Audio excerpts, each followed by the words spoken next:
భారత రాజ్యాంగ నిర్మాత మహామేధావి డాక్టర్ బిఆర్ అంబేద్కర్ గారి ఆశయాలు ప్రతి ఒక్కరూ అనుసరించాల్సినవని కొత్తపేట నియోజకవర్గ ఎమ్మెల్యే బండారు సత్యానందరావు పేర్కొన్నారు. అంబేద్కర్ 135వ జయంతి సందర్భంగా కొత్తపేట బస్టాండ్ సెంటర్లో రావులపాలెం టీడీపీ క్యాంపు కార్యాలయంలో అలాగే పలు గ్రామాల్లో అంబేద్కర్ విగ్రహాలకు పూలమాల వేసి ఘన నివాళులర్పించారు.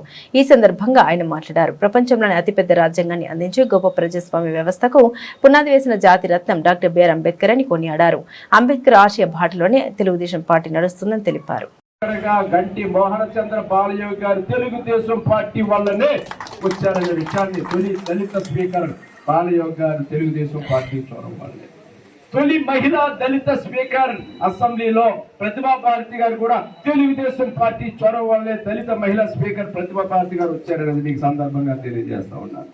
ఈ విధంగా ఎన్నో విజయాలు అంబేద్కర్ గారి స్ఫూర్తితో ఆనాడు ఎన్టీ రామారావు గారు, తర్వాత చంద్రబాబు నాయుడు గారు నడిపిస్తే గత వైసీపీ ప్రభుత్వ హయాంలో జగన్మోహన్ రెడ్డి గారి హయాంలో దళితులకి ఏ విధంగా అన్యాయాలు జరిగాయి, ఏ విధమైన అఘాయిత్యాలు జరిగాయి, ఆ పథకాలు ఎస్సీ ఎస్టీ సప్లాన్ ఏ విధంగా నిధులు దుర్వినియోగం అయ్యాయి, ఏ విధంగా మాస్కులు ఇవ్వలేదని ఒక డాక్టర్ గారు లేదా ఎంతమంది దళిత యువతీ యువకులు అన్యాయానికి గురయ్యారనేది ఒక్కసారి స్మరణకు తెచ్చుకోవాలని కూడా ఈ సందర్భంగా తెలియజేస్తా ఉన్నాను.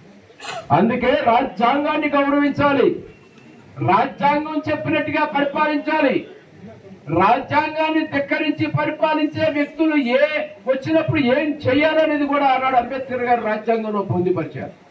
అందుకే మొన్న ఎన్నికల్లో చూసాం, ప్రజలు తరిమి కొట్టారు, అడ్రస్ లేకుండా గల్లంతు చేశారు వైసీపీ పాలకుల్ని. దాన్ని దృష్టిలో పెట్టుకునే మనందరం కూడా నడవాల్సిన అవసరం ఉంది. అంబేద్కర్ యొక్క ఆశయాలు ఆయన ఏ విధంగా కష్టపడి చిన్న కులంలో, చమర కులంలో, ఎక్కడో మహారాష్ట్రలో నిరుపేద కుటుంబంలో పుట్టాడు ఆయన. కానీ గొప్ప విద్యావేత్త అయ్యాడు. దేశంలోనే తొలి ఆర్థిక శాస్త్రంలో పిహెచ్డి విదేశాలకు వెళ్లి కొలంబియా యూనివర్సిటీలో కానీ, అమెరికాలో కొలంబియా యూనివర్సిటీలో కానీ, లండన్ లోని స్కూల్ ఆఫ్ ఎకనామిక్స్ లో కానీ చదువుకుని పిహెచ్డి పట్టా తెచ్చుకున్న తొలి భారతీయ వ్యక్తి ఎవరైనా ఉన్నారు అంటే అది అంబేద్కర్ గారు. అంత గొప్ప విద్యావేత్త. ఆసియాలోనే కరెక్ట్ చేస్తున్నాడు భీమారావు గారు. ఆసియాలోనే మొట్టమొదటి వ్యక్తి, ఇండియా కూడా కాదంట, ఆసియాలోనే మొట్టమొదటి వ్యక్తి డాక్టర్ బిఆర్ అంబేద్కర్ గారు. ఆనాడు ఆ కాలంలో అంత గొప్ప విద్యావేత్త. మనం ఎరగం, మన పొట్టలేదు ఆయన రాజ్యాంగాన్ని చేసేది. ఆయన రాజ్యాంగాన్ని అందించారు, మన పొట్టలేదు. ఆనాడు ఏ విధంగా ఈ సమాజం ఉండాలి, ఈ దేశం ఏ విధంగా ఉండాలి, ఈ ప్రజలకి రేపొద్దున ఏ విధమైన మార్గాన్ని చూపించాలి, ఏ దారి చూపించాలి, అందుకే బోధించు, సమీకరించు, పోరాడు. ఏళ్ళు ఎలా చూపుతూ ఉంటాడు చాలా మందికి తెలియదు. ఆయన విగ్రహాలు ఏళ్ళు ఎలా చూపుతున్నాడంటే అది మార్గం, ఒక సందేశం. వారి యొక్క చూపించిన మార్గాన్ని, వారి సందేశాన్ని చాలా మంది అనుకుంటారు ఇది కులానికి పరిమితం చేసేస్తూ ఉంటారు. ఆయనకు కులానికి పరిమితమైన వ్యక్తి కాదు. అంబేద్కర్ గారు అందరి వాడు అని సందర్భంగా మీకు తెలియజేస్తారు. మన దేశానికి రాజ్యాంగాన్ని అందివ్వడానికి, అందరికీ న్యాయం చేయడానికి, అట్టడుగా ఉన్న దళిత బలహీన వర్గాల వారికి, అనగారిన వర్గాల వారికి అందరూ మనుషులే, అందరి రక్తం ఒకటే, అందరూ సమానంగా ఉండాలని కోరుకున్నారు. దానిని ముందుకు తీసుకెళ్లడంలో సంఘర్షణలు రావచ్చు, ఇబ్బందులు రావచ్చు. కానీ వాటిని అన్నిటి కూడా చక్కదిద్దుకుంటూ ప్రతి దానికి ఒక పరిష్కారం ఉంది రాజ్యాంగంలో. వాటన్నింటినీ కూడా చక్కబెట్టుకుంటూ రాజ్యాంగాన్ని అందించి అందరికీ సమాన అవకాశాలు ఇచ్చి ముందుకు తీసుకెళ్లారు.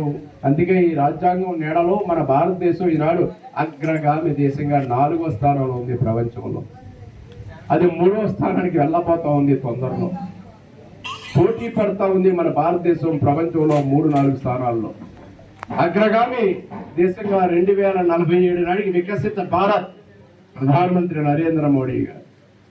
స్వర్ణాంధ్ర 2047 అంటే 1947లో స్వాతంత్రం వచ్చింది. 2047 నాటికి కూడా వికసిత్ భారత్ స్వర్ణాంధ్ర 2047 కావాలనే ఈనాడు గౌరవ ముఖ్యమంత్రి చంద్రబాబు నాయుడు గారు కానీ, గౌరవ ఉప ముఖ్యమంత్రి పవన్ కళ్యాణ్ గారు కానీ, నరేంద్ర మోడీ గారు కానీ, ప్రధానమంత్రి వర్యులు ఈనాడు ఆ సంకల్ప దిశలో వారు ముందడుగు వేస్తూ ఉన్నారు. ఆ ఫలాలు అందుకుని మనం ముందడుగు వెయ్యాలని, ఎక్కడికెక్కడ మహాత్మా గాంధీ కలలు కన్న స్వరాజ్యం, అంబేద్కర్ గారి ఆశయం, ఇవన్నీ కూడా గ్రామ స్వరాజ్యం గ్రామాలు బాగుంటే రాష్ట్రం బాగుంటుంది, రాష్ట్రం బాగుంటే దేశం బాగుంటుంది అనేది వారి యొక్క ఆలోచనలు. వారి ఆలోచనల్ని, వాళ్ళ జీవితాల్ని, వాళ్ళ ఆశయాల్ని, వాళ్ళ ఆదర్శాల్ని మన గమనంలోకి తీసుకుని ముందడుగు వేయాలని కోరుకుంటూ ఈ రోజున ఘనమైన నివాళులు వారికి అర్పించే అవకాశం నాకు కలిగినందుకు అందరికీ కృతజ్ఞతలు తెలియజేసుకుంటూ జై భీమ్ మనకి అందించారు.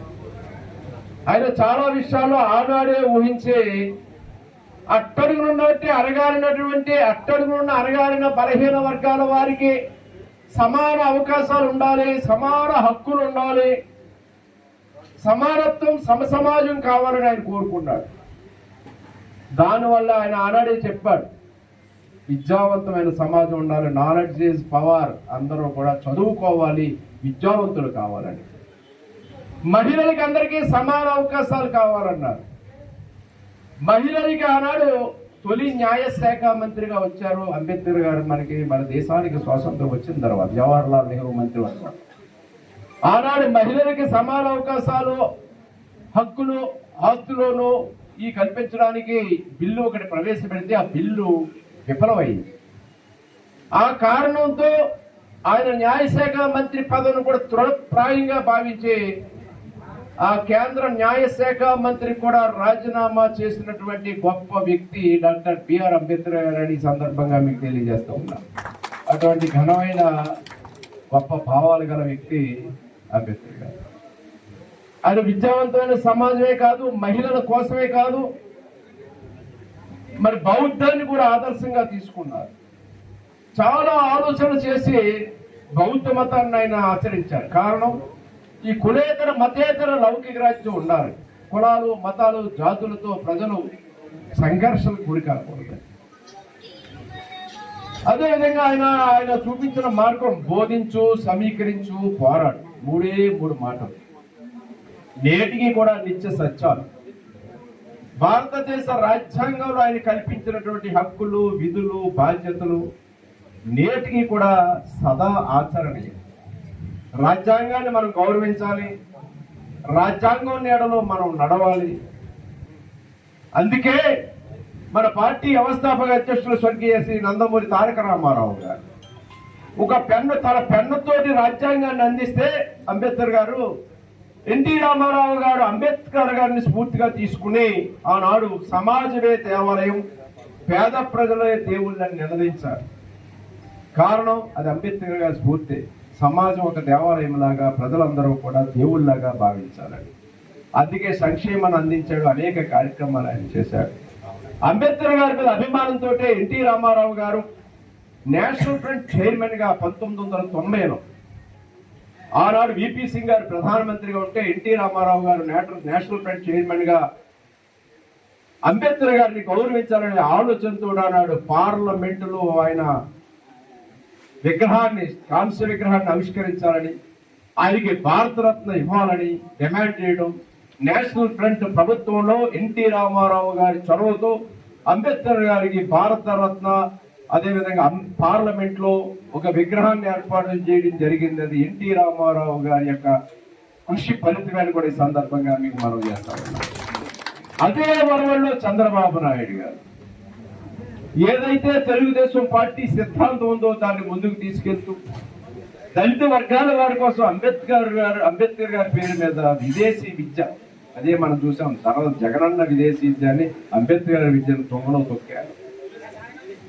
బెస్ట్ అవైలబుల్ స్కూల్స్, 200 యూనిట్లు దళిత వర్గాలు ఉచిత కరెంటు, లేదా ఇన్నోవా కార్లు, వ్యాన్లు, చాలా రుణాలన్నీ కూడా దళిత వర్గాల వారికి అందివ్వటం, లేదా దళిత వర్గాల వారు అన్యాయానికి గురవుతుంటే ప్రత్యేకంగా ఎస్సీ ఎస్టీ ప్రత్యేక కోర్టులు ఏర్పాటు చేయడం జరిగింది.